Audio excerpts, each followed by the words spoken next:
Mari kita berdoa. Bapa yang baik, Bapa yang mengasihi kami sungguh bersyukur karena kasih Tuhan dan anugerah Tuhan dalam hidup kami. Kami boleh ada sampai saat ini. Itu bukan karena kuatnya kami, melainkan hanya belas kasih Tuhan di dalam hidup kami. Saat ini kami seluruh jemaat-Mu, kami mau menyiapkan hati kami mau mendengarkan kebenaran firman-Mu. Namun kami menyadari bahwa kami ini adalah manusia yang penuh dengan dosa. Karena itu kami mohon Roh Kudus-Mu menyucikan setiap kami, menguduskan setiap kami, supaya kami dapat layak di dalam membaca, merenungkan kebenaran firman-Mu ya Tuhan.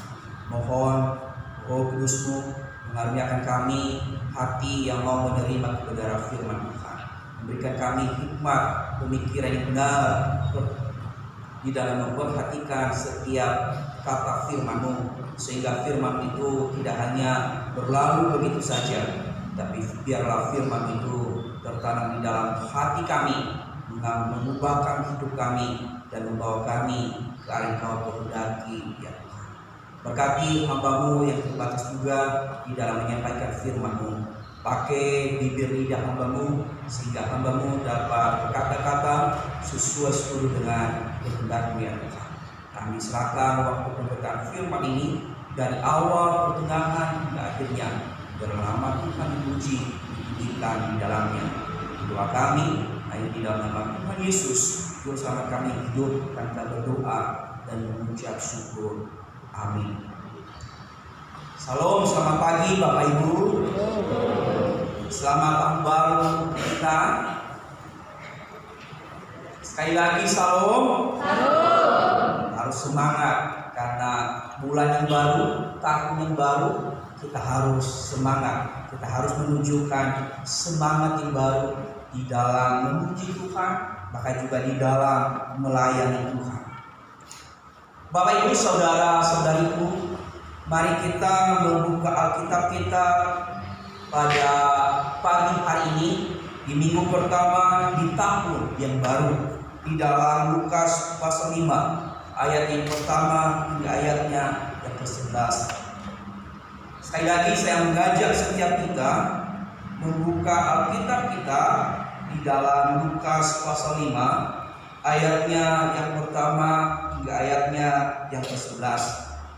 Jika sudah ditemukan Bapak Ibu, saudara-saudariku, mari kita membaca firman Tuhan ini secara bertanggapan. Saya akan membacakan ayat yang pertama, Bapak Ibu, saudara-saudariku membacakan ayat yang kedua hingga nanti sampai di ayatnya yang ke-11. Begini firman Tuhan.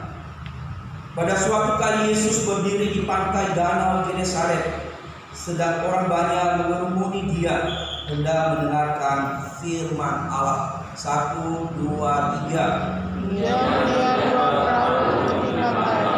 Nelayan-nelayannya telah turun dan sedang berjalan. Dia naik ke dalam satu perahu itu, yaitu perahu Simon, dan menyuruh dia supaya menolakkan perahunya sedikit jauh dari pantai. Lalu dia duduk dan mengajar orang banyak dari atas perahu. Setelah selesai bicaranya kepada Simon, bertolaklah kepada barat dan bertanya perahu menangkap ikan. Simon menjawab, Guru, telah sepanjang malam kami bekerja keras dan kami tidak menangkap apa-apa. Tetapi karena Engkau yang menyuruhnya, aku akan menebarkan jala juga. Dan setelah mereka menangkap, mereka akan bersusah jalan hingga jalan Lalu mereka memberi isyarat kepada teman-temannya di perahu yang lain supaya mereka datang membantunya. Dan mereka itu datang, lalu mereka bersama-sama mengisi kedua perahu itu dengan ikan hingga hampir tenggelam. Ketika Simon bersedia untuk bersusul Tuhan, berilah kepadaku, karena aku ini seorang berdosa. Sebab ia dan semua orang yang bersama-sama dengan dia takjub oleh karena banyaknya ikan yang mereka tangkap.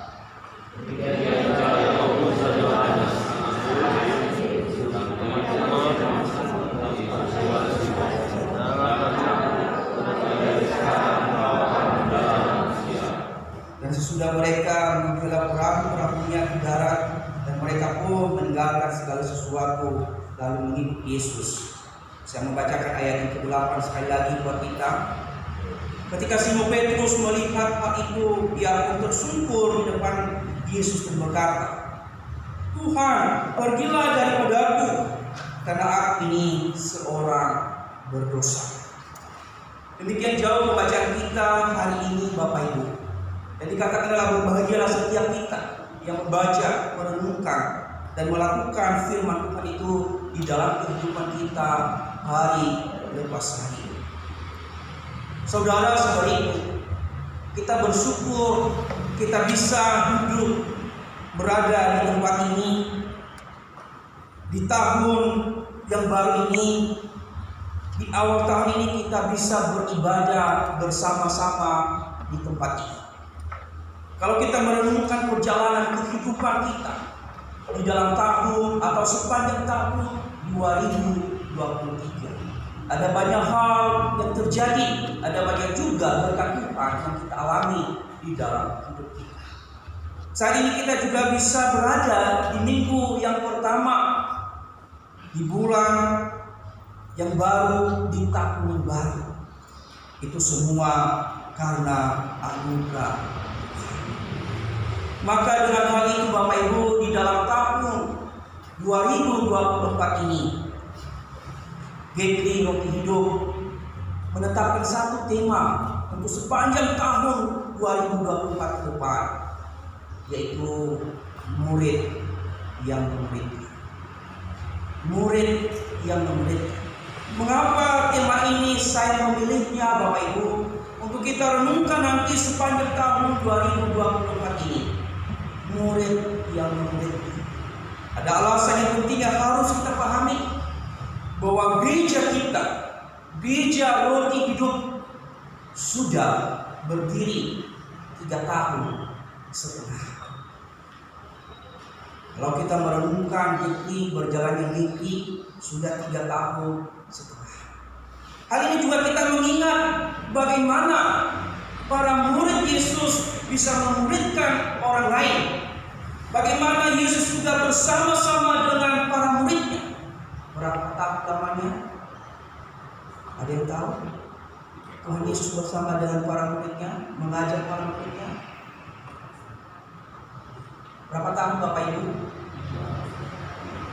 3, kurang lebih 3,5 tahun. Artinya bahwa GKI juga kini saatnya merenungkan tema ini, murid yang memuridkan. Kalau Tuhan Yesus memuridkan para muridnya kurang lebih 3,5 tahun, para murid siap untuk memuridkan. Tentu Bapak Ibu, untuk murid yang memuridkan, tentu tidak bisa memuridkan murid kalau tidak mengalami perjumpaan secara pribadi. Kalau tidak mengalami Tuhan secara pribadi di dalam hidup, para murid tidak akan bakalan menjadi guru atau murid yang memuridkan kalau mereka belum memiliki perjumpaan atau mengalami Kristus di dalam hidup mereka. Tidak mungkin Bapak Ibu. Begitu juga dengan kita. Kalau GKI Roti Hidup sudah 3 tahun setengah berdiri, kini saatnya kita bukan hanya sekedar diberikan susu saja, kita harus belajar. Kini saatnya kita melangkah menjadi murid yang memuridkan. Kini saatnya kita harus memberikan ajar. Dan terlebih, kini saatnya kita harus hidup mandiri. Ini bukan berarti saya meninggalkan Bapak Ibu. Nah, bukan berarti saya meninggalkan Bapak Ibu. Tapi kita tidak tahu juga kapan Tuhan memanggil, kapan Tuhan memisahkan kita. Tetapi melalui firman Tuhan hari ini kita belajar bagaimana seorang murid yang memuridkan harus mengalami perjumpaan pribadi dengan Tuhan. Yesus hadir, datang, memakai perahunya sebagai tempat atau sebagai mimbar untuk menyampaikan firman Tuhan kepada orang-orang yang hadir. Bapak Ibu, tentu kita sudah pahami, kita mengerti bahwa keselamatan itu adalah anugerah Allah 100% tanpa sedikit pun andil manusia di dalamnya.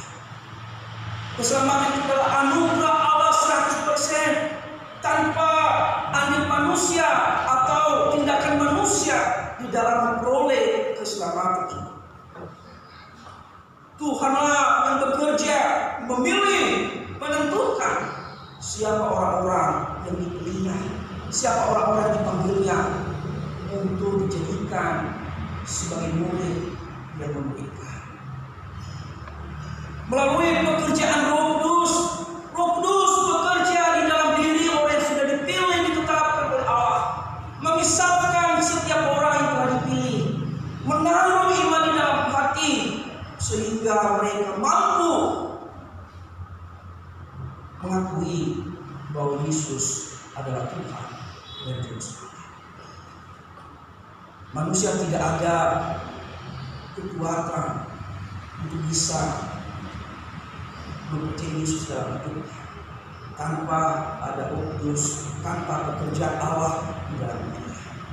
Allah 100% bekerja di dalam diri kita sebagai orang percaya, menaruh iman itu di dalam hati kita sehingga kita bisa mengaku percaya bahwa Yesus adalah Tuhan dan Juru Selamat. Bahwa keselamatan itu sekali lagi saya katakan tidak ada andil manusia, 100% adalah anugerah. Nah, hal ini yang terjadi di dalam kehidupan Petrus, Bapak Ibu. Kalau kita melihat bagaimana Yesus memanggil Petrus, kalau kita memperhatikan di dalam ayat 3 atau ayat 1 sampai ayat 3, dikatakan ketika Yesus berkeliling memberitakan firman Tuhan di tepi danau Genesaret, ada banyak orang yang berkerumun mengikut Yesus hendak mendengarkan firman Allah dari Yesus. Tetapi saat itu Yesus dikatakan dia melihat di tepi danau ada dua perahu. Salah satu perahunya adalah Simon Petrus. Nama Simon ini namanya sebelum mengenal Yesus.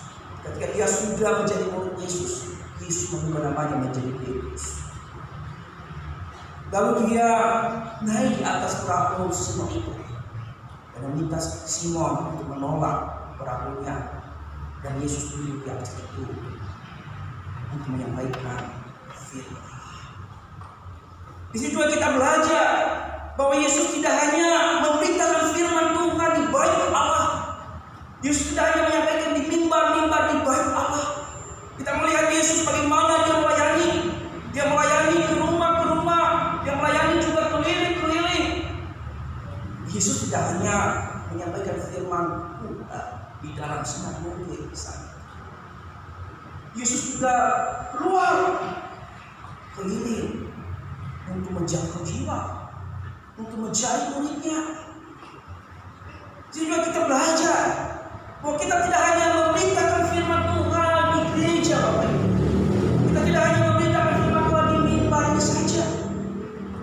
Kita harus pergi keliling ke rumah-rumah di sekitar kita. Kita harus menyampaikan. Ada banyak jiwa menunggu kita untuk diselamatkan. Di sini kita melihat bahwa ketika Yesus telah berada di atas perahu, kalau kita berpikir, Bapak, Petrus dengan Yesus satu, apakah saling kenal atau tidak? Tentu menurut saya, Bapak Ibu, Petrus dan Tuhan Yesus saat itu mungkin tidak saling mengenal. Tetapi bayangkan Bapak Ibu, kalau tidak saling mengenal, bagaimana mungkin Petrus bisa berkenan mengizinkan perahunya untuk dipakai orang yang tidak. Bagaimana mungkin kita bisa langsung tanpa mengenal orang ini dengan benar? Kita tidak mungkin mengizinkan, oh pakai rumahku, tinggal di situ aja. Tapi kita harus tahu, di sini kita melihat bagaimana Petrus bersedia berkenan memberikan kepada Yesus dipakai dijadikan limbahnya. Di sini kita melihat bagaimana kesediaan Petrus memperkenankan Yesus di dalam hidupnya, mengizinkan Yesus untuk memakai apa yang dia miliki, mengizinkan Yesus untuk datang, untuk hadir di dalam hidupnya. Berbeda dengan orang-orang atau tua-tua Yahudi, ahli Taurat, orang Farisi. Mereka tidak menerima Yesus, mereka menolak Yesus. Kita tahu juga bahwa Petrus ini adalah keturunan orang Yahudi, tetapi dia bisa bersedia memperkenankan, mengizinkan Yesus dapat hadir memakai. Dan ini bukan karena hebatnya Petrus, ini adalah semua karena pekerjaan Roh Kudus. Ini adalah semua karena pekerjaan Allah. Jadi Bapak Ibu, kita bisa memerintah, menjadi murid yang memerintah ketika kita bersedia memperkenalkan Yesus di dalam hidup kita. Kita bisa dipakai Yesus ketika kita mau membuka diri kita untuk Tuhan, untuk dipakai, untuk menjadi limbahnya, untuk menjadi alatnya, memberitakan firman Tuhan. Bukan hanya di gereja, tapi Tuhan mau kita memberitakan firman Tuhan di rumah-rumah, di sekitar kita, dimanapun kita berada. Yang kedua Bapak Ibu, bagaimana kita melihat bagaimana Petrus menjadi murid yang memuridkan. Yang kedua adalah taat pada Yesus. Perhatikan di dalam ayat yang keempat hingga ayat yang ketujuh. Dikatakan di sana ketika Tuhan Yesus telah selesai memberitakan firman Tuhan. Ketika Tuhan Yesus telah selesai menyampaikan firman Tuhan kepada orang-orang banyak saat itu, dia meminta Petrus untuk bertolak dan menyebarkan jalan. Tetapi apa respon Petrus? Petrus berkata, "Guru, telah sepanjang malam kami sudah berusaha keras. Kami tidak bisa menangkap apa-apa. Kami gagal total. Kami tidak berhasil. Kami sia-sia." Petrus merespon apa yang dikatakan Yesus. "Simon, bertolaklah, tibakanlah jalanmu." Petrus merespon dengan penuh kesal, dengan penuh di hadapan Tuhan. Dia sudah bekerja keras bersama dengan rekannya. Dia menyampaikan apa yang dialaminya. Tetapi sekalipun dia menyampaikan keluhannya, Petrus tetap taat Bapak Ibu. Perhatikan kalimat berikutnya. Dikatakan, "Karena engkau juga yang menyuruhnya, aku juga akan melebarkan jalan." Di sini kita melihat bahwa Petrus taat pada perkataan Yesus. Sekalipun pada saat itu dia masih belum mengenal siapa Yesus yang sesungguhnya. Sekalipun dia hanya sedang mengetahui bahwa Yesus adalah seorang guru. Tetapi Petrus taat. Petrus melakukan apa yang diberitakan Yesus. Kalau kita berpikir, siapa Yesus? Siapa Petrus? Petrus adalah sudah profesional di dalam melakukan penangkapan ikan. Karena dia profesinya adalah seorang nelayan. Tetapi siapa Yesus? Hanya seorang anak tukang kayu. Dia tidak memiliki keahlian di dalam menangkap ikan. Dia tidak memiliki kehebatan di dalam menangkap ikan. Petrus mengatakan dia harus melakukannya.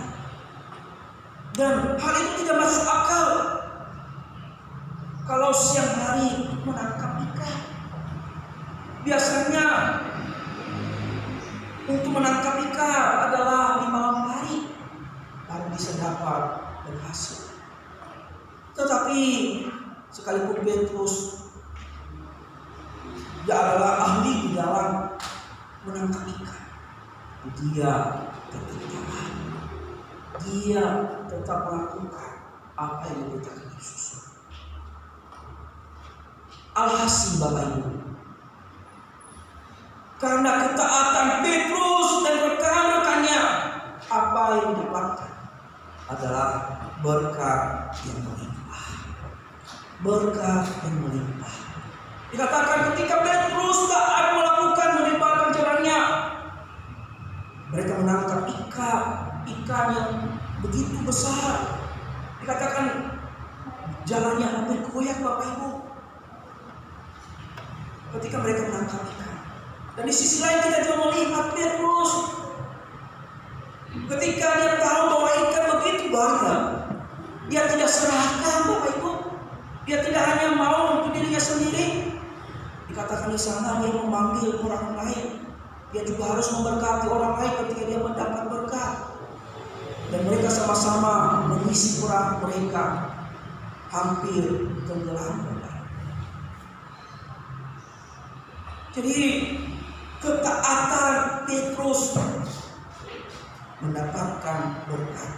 Ketika dia mendapatkan berkat, dia juga harus memberkati orang lain. Kita juga sama. Kita harus taat pada Yesus. Kita harus taat pada firman Tuhan. Karena ketaatan membawa berkat di dalam hidup kita. Tanpa ketaatan, kita tidak akan menerima berkat Tuhan, baik berkat secara rohani maupun berkat secara jasmani. Ketika kita juga diberkati Bapak Ibu, kita tidak terus bergerak, kita tidak terus mengeluh. Kita belajar dari Petrus, kita harus berbagi, kita tidak boleh serahkan, kita harus menjadi saluran berkat, kita harus menjadi selang. Ya, sudah pernah berapa kali saya ilustrasikan. Selang Bapak Ibu, kalau lihat selang air, kalau ada selangnya di parkirannya ada penampungan air untuk sampai ke tempat lain, itu kita yang namanya selang atau paralon. Paralon tidak menyimpan air terus-menerus, dia harus mengalirkan. Itu juga seharusnya kehidupan Kristen. Ketika ada berkat Tuhan, kita harus salurkan, menolong orang lain, juga mendukung pelayanan. Kita tidak boleh juga seperti ini. Kita tidak boleh seperti balon. Tahu balon? Ketika balon itu ditiup, lebih kecil, tiup, dia takut terus Bapak Ibu. Datang angin dia takut terus, sehingga dia membesar Bapak Ibu. Ketika ditiup terus meledak, ini apa? Besar, tidak jadi balon lagi. Demikian juga ketika kita menabung terus berkat Tuhan, suatu saat kita akan mengalami bahaya. Kita dipanggil untuk menjadi saluran. Jadi Bapak Ibu, di sini kita melihat untuk menjadi seorang murid yang memuridkan harus ada ketaatan. Taat pada Yesus, taat pada firman-Nya, jadi saluran berkat. Yang ketiga, kita melihat bagaimana Petrus ketika dia berjumpa secara pribadi dengan Tuhan, itu menyadari diri di hadapan Yesus. Dia harus sadar, dia harus menyadari dirinya siapa dia di hadapan Tuhan. Kalau kita memperhatikan di dalam ayat ke-10, ayatnya ke-8 ayat 10. Dikatakan ketika Petrus melihat hasil tangkapan mereka atau hasil jeripaya mereka ketika Yesus menyuruh tebarkanlah jalanmu, dan mereka melihat bahwa hasil itu tidak pernah mereka tangkap sebelumnya. Sekalipun mereka menangkap ikan di malam hari, tidak pernah terjadi seperti itu. Tetapi di siang hari itu bisa mendapatkan hasil yang begitu banyak. Petrus sadar bahwa hal ini tidak mungkin. Hal ini bukan hal biasa. Bahwa hal ini adalah suatu keajaiban, suatu mukjizat yang dinyatakan oleh seseorang yang bersama kita. Kalau dia hanya cuma berkata tadi guru, tetapi di dalam ayat 8, ketika dia sadar bahwa orang yang bersama dengan saya, bahwa orang yang menyuruh dia berjalan jalan dan mengatakan, Tuhan, pergilah daripadaku, karena aku ini seorang berdosa. Dari kata guru menjadi kata Tuhan. Dari yang tidak mengenal, Tuhan menyatakan dirinya melalui penangkapan ikan itu. Petrus sadar, ini bukan guru yang biasa, tetapi ini adalah Tuhan yang membuat mukjizat. Di sini Petrus sadar, mengakui, Tuhan pergi daripadaku, aku tidak layak bersama dengan Engkau, aku ini adalah seorang berdosa, aku ini adalah penuh dengan dosa. Tuhan yang Maha Kudus, yang Maha Suci, tidak mungkin bersama dengan orang yang penuh dengan dosa. Itu pernyataan Petrus. Di sini dia sadar bahwa aku seorang berdosa. Dengan kesadaran ini, dia tahu bahwa Yesus adalah bersama. Tetapi apa jawab Yesus kepada Petrus beserta Yakobus, Yohanes, dan juga rekan-rekan ini? Kata Yesus kepada mereka, jangan takut, aku akan menjadikan engkau menjadi penjala manusia.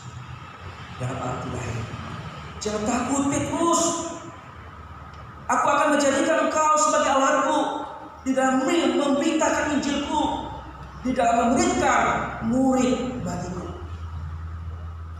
Atau dalam arti lain, Yesus berkata kepada Petrus, Petrus, aku datang bukan untuk mencari orang yang benar, tetapi aku mencari orang yang berdosa. Kalau kita melihat di dalam Lukas pasal yang kelima ayat 32, Yesus datang bukan untuk mencari orang yang benar, tapi Yesus datang mencari orang yang berdosa. Yesus mengatakan, aku datang ini untuk menyelamatkan engkau, untuk mengampuni setiap dosamu. Jangan takut, engkau akan menjadikan muridku atau murid yang diberikan untuk menyelamatkan. Dengan kesadaran ini, dengan kesadaran diri di hadapan Tuhan, kita bisa mampu menjadi murid. Kalau kita tidak menyadari diri kita, kita tidak mengakui diri kita di hadapan Tuhan, kita tidak tersungkur di hadapan Tuhan, kita tidak mungkin menjadi murid yang memberikan sebanyak tahun 2024. Kita harus mengakui diri kita, Tuhan, aku seorang berdosa, aku butuh pengampunan, aku butuh dikuduskan, disucikan, baru saya bisa menjadi murid. Kita tidak bisa menjadi murid yang memuridkan tanpa hidup di dalam kekudusan, tanpa hidup di dalam kesucian. Siapa itu? Sekalipun labelnya hamba Tuhan, evangelis, pendeta, suatu saat dia akan hancur, dia akan gagal. Saya katakan ini, sekalipun labelnya sudah pendeta, Bapak, ketika dia masih hidup di dalam dosa, ketika dia tidak menyadari dirinya bahwa aku ini seorang berdosa, hati-hati, bahaya, hidupnya akan hancur. Demikian juga di dalam kehidupan kita sebagai percaya. Kita harus pastikan diri kita sudah mengalami perjumpaan pribadi dengan Tuhan. Kita harus sadar membuang dosa itu. Baru kita bisa menjadi berkat bagi orang lain. Baru kita bisa memberikan murid. Baru kita bisa mengajak keluarga kita. Baru kita bisa mendidik anak kita. Kalau contohnya Bapak Ibu di dalam keluarga, bapaknya merokok, lalu dia mengatakan kepada anaknya, jangan merokok. Bagaimana bisa menjadi teladan? Anaknya melihat bapaknya merokok, tetapi bapaknya mengatakan jangan merokok. Ini pentingnya tadi menjadi teladan. Dia juga di dalam kehidupan kita sebagai orang percaya, di dalam berbagai segi, di dalam berbagai aspek kehidupan kita. Kita harus tunjukkan bahwa kita ini adalah orang yang sudah percaya. Kita harus meninggalkan dosa. Ketika berkata itu menjadi berkat bagi orang lain. Dan kita bisa memberikan Injil, kita membawa jiwa. Berikutnya Bapak Ibu, poin yang terakhir, bagaimana Petrus mengalami perjumpaan pribadi dengan Tuhan, yaitu menyerahkan diri secara totalitas menurut Yesus. Ketika dia sudah sadar, ketika Tuhan Yesus mengatakan bahwa aku mengampuni engkau, aku akan menjadikan engkau sebagai alatku, menjadikan engkau sebagai penjala manusia. Dia tidak hanya sekedar sadar, oh saya sudah menjadi orang percaya, saya sudah menjadi orang Kristen. Tidak, Petrus tidak hanya berhenti menyadari aku ini seorang berdosa. I am a sinner, I am a sinful. Bukan hanya sekedar berkata seperti itu, tetapi ada aksi yang ditunjukkan oleh Petrus, oleh Yakobus, oleh Yohanes ketika mereka sadar mengaku dosa, yaitu menyerahkan diri secara totalitas mengikuti Yesus sepenuhnya di dalam mereka. Kita melihat di dalam ayat yang 11, Bapak Ibu. Saya akan membacakan di dalam ayat 11 bagaimana mereka menyerahkan diri sepenuhnya. Dan sudah mereka menghela perahu-perahunya ke darat. Mereka pun meninggalkan segala sesuatu lalu mengikuti Yesus. Di sini kita melihat bahwa Petrus, Yohanes, dan Yakobus ketika mengalami perjumpaan pribadi dengan Tuhan, ketika sudah mereka mengalami Tuhan dalam hidup mereka, mereka berdiri menyerahkan diri mereka secara sepenuhnya, mau menjadi murid yang memuridkan, mau menjadi murid sepenuhnya. Mereka tidak lagi kembali di dalam pekerjaan yang semula. Mereka lagi tidak memikirkan bagaimana keluarga mereka. Mereka percaya bahwa Yesus, bahwa Allah sanggup memelihara hidup mereka, sanggup menolong mereka, baik secara pribadi maupun keluarga mereka. Inilah iman mereka yang sungguh menyelamatkan. Dan kita melihat Bapak Ibu, komitmen ini ketika mereka mengambil satu komitmen, mereka mengambil satu tekad, bukan hanya sekedar lewat bibir Bapak Ibu, bukan hanya sekedar sebatas kata-kata. Kalau kita melihat bagaimana akhir kehidupan para murid Yesus, Petrus, Yohanes, Yakobus, mungkin tidak di dalam Alkitab tertulis tentang bagaimana akhir kehidupan mereka, tapi kita bisa membaca sejarah Bapak Ibu. Yakobus, Petrus, dan Yohanes. Petrus di dalam akhir hidupnya, ketika dia mengatakan saya mau menjadi murid Yesus, saya mau berkomitmen mengikut Tuhan, menjadi murid yang memuridkan, Petrus mati disalib terbalik Bapak Ibu. Disalib terbalik. Yakobus kalau kita lihat di dalam Kisah Para Rasul 12 ayat 3, Yakobus dipenggal kepalanya oleh Herodes. Mereka tidak pernah mengganggu Tuhan. Bahaya mereka datang. Yohanes digoreng dengan minyak panas Bapak Ibu. Tapi waktu itu mungkin Tuhan dia mengizinkan dia mati. Kalau dia mati ketika dia dibuang di pulau. Itu kehidupan para murid Yesus. Ketika mereka sudah mengalami Tuhan di dalam hidup mereka secara pribadi, mereka tidak takut mati. Mereka tidak khawatir apa yang saya makan, saya minum, apa yang istri saya butuhkan dan anak-anak saya. Mereka totalitas menyerahkan hidup mereka menjadi murid yang memberikan. Dan kita melihat ketika mereka mengalami kehidupan pribadi dengan Tuhan, mereka dipakai secara luar biasa. Sekali khotbah, berapa jiwa yang dimenangkan? Petrus khotbah di dalam Kisah Para Rasul, 3.000 jiwa, Bapak. Itu menjadi murid. Mereka memuridkan. Dan hal ini tentu juga kita sebagai orang percaya, kita juga dikehendaki oleh Yesus Kristus menjadi murid yang memuridkan. Kita juga harus bersedia memperkenalkan Yesus di dalam hidup kita, supaya Yesus memakai saya dan Bapak Ibu untuk menjadi mimbarnya, untuk menjadi alat untuk menyampaikan Injil dimanapun kita berada. Tuhan juga merindukan setiap kita orang yang mengaku percaya kepadanya, taat pada Yesus, taat pada firman-Nya, bukan hanya sekedar mendengar, tetapi perlu kita harus lakukan di dalam hidup kita. Nah, kita akan mendapatkan berkat. Kita juga harus menyadari diri kita di hadapan Allah. Kita harus mengakui bahwa kita adalah orang berdosa, butuh pertolongan Tuhan, butuh Tuhan untuk menolong kita untuk melakukan pekerjaannya. Yang terakhir adalah kita harus menyerahkan hidup kita sepenuhnya di dalam Tuhan.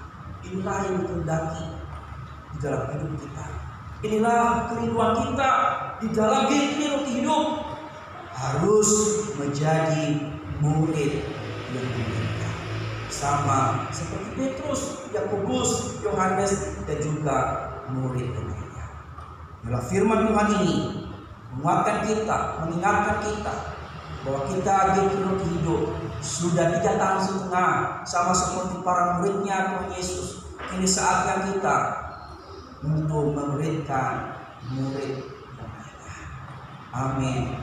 Firman Tuhan. Mari kita berdoa. Bapa yang baik, Bapa yang mengasihi kami bersyukur untuk kebenaran firman Tuhan yang sudah kami dengar pada pagi hari ini. Biarlah kami sungguh-sungguh menanamkan firman ini di dalam hati kami masing-masing. Biarlah firman-Mu bukan hanya sekedar kami dengar, ya Tuhan. Biarlah firman ini tertanam di dalam hati kami, menggugah hati kami, membawa kami untuk merenungkan kehidupan kami sebagai orang yang sudah Engkau percaya, Engkau panggil untuk menjadi percaya kepadamu, dan Engkau menghendaki kami menjadi alat-Mu, menjadi murid yang memberikan ya Tuhan. Mampukan kami di dalam melakukan tugas-Mu, mampukan kami di dalam melakukan kehendak-Mu. Ajar kami untuk selalu memperkenankan Tuhan dalam hidup kami. Ajar kami untuk selalu taat di dalam hidup kami. Ajar kami untuk selalu menyadari diri kami di hadapan Tuhan. Ajar kami untuk selalu terus menyerahkan hidup kami sepenuhnya di hadapan Tuhan. Tolong berkati seluruh jemaat-Mu di dalam setiap pergumulan, di dalam setiap tantangan kehidupan, bahkan di dalam setiap keluarga, persoalan apapun. Kiranya Tuhan Kau berkati mereka dan jadikan mereka menjadi alat-Mu untuk memberikan Injil. Doa kami di dalam nama Tuhan Yesus bersama kami hidup, kami berdoa. Amin. Saya kembalikan kepada Tuhan.